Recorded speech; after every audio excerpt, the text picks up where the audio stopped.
wonderful things about Al was his appreciation for creativity in arts of all kinds, and especially of the established arts community that's been so vibrant on the Lower East Side for so many years. No one exemplifies that spirit better than Bob Holman, the founder of the Bowery Poetry Club. I'd like to come up.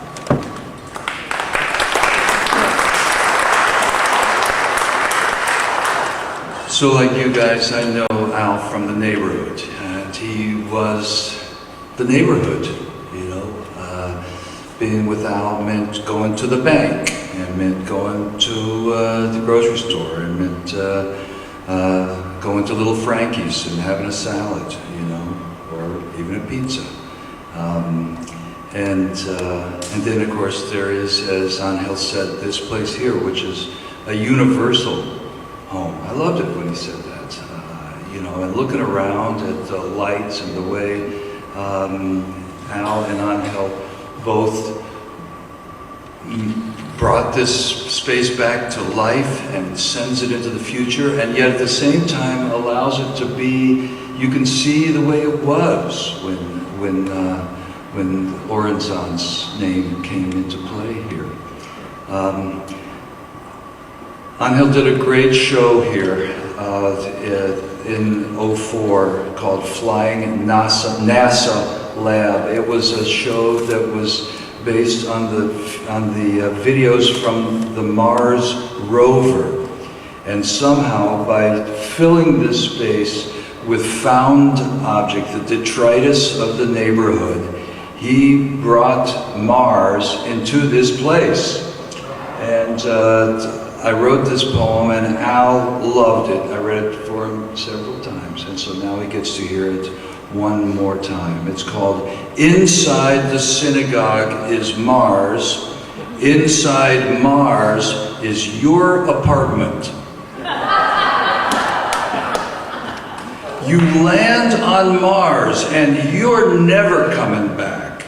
It looks like Earth because you come from Earth. Hello, Mars. This is Flying NASA's lab report from Rover Spirit, beaming pictures and pride explosions. You land, you're free, but it's not land you land on. It's chutzpah art. Enriched detritus covered in penguin dust. It's Chinese Yiddish. It's Yiddish Chinese. Yes, of course, it's not it, but it's a red carpet to the stars, a panoply canopy of sky snowing plaster memory. It, meanwhile, is just chilling, circling in space ballet, a woman, man, mannequin in a spacesuit bikini, recycle Mars trash art. I live in New York, Mars, my kind of planet. The fire extinguisher hisses chemical temple soup. The ladder raises an eyebrow to the sun. Look down, there's everything. Everything is what Mars is, and it looks exactly like your apartment. A synapse leaps here. Goodbye, poem to reader. Hello. Send me a postcard from Mars. Sign it on hell. Driftwood drifts by, Hollywood leftovers, Movieland caterers, lonely folding chairs, now a mountain on the plain of Mars, as Martian ants parade balanced tightrope strings, weaving the whole room together. Big iron snowshoes, and luckily it snowed. A crater rocked over, that is our mission, we call it Lower East Side. 12 candles in a row, the melt is on. Inside the artist's mind, his hair. Nope, the hair goes on the outside, drifting over Angel's forehead, reflected in a black disc that rescues the symmetry of light. What the hell is that poet doing? What's he talking about? What's the meaning of meaning? What's the purpose of purpose? What's the use? Can I use it? It feels so good to refuse it. Refuse to be burnt out. refuse to interpret, refuse to move, refuse to shut up. Inside the synagogue is Mars. Inside Mars is your apartment. And behind the door, an old woman is waving you in. Come in, she says. Please.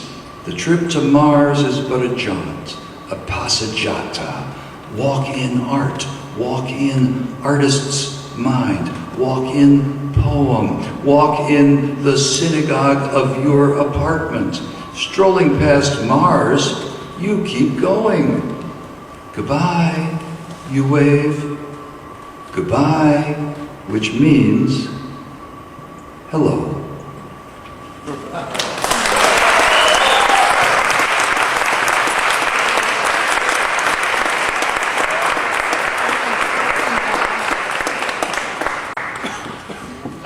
We saw an excerpt from a documentary at the beginning of this evening from the Lower East Side Biography Project, and it is truly a gift that we're able to hear Al's really wonderful thoughts about what it took to make this building what it is today, and